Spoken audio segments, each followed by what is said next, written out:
আজকে সত্তা প্রিয় সত্তা গ্রামবাসীগণ বিশেষত মানুষ আপনারা বহু পরিশ্রম করে এই মেহফিলটা কায়েম করেছেন। যে সমস্ত মুরব্বীগণ যুবকগণরা এই জলসার মেহফিলে বসার জন্য এসেছেন, মেহফিলে চলে আসেন, কারণ এইসব মেহফিলের গুরুত্বপূর্ণ খুব বেশি।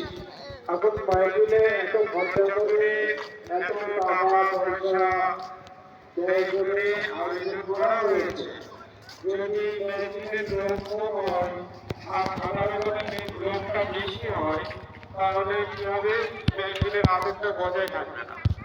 তো মেহফিলের সন্ধ্যাবেলাতে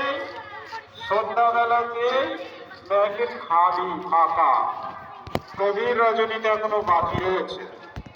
তো আপনাদের আমি মনে ব্যথা দেওয়ার কথা বলবো।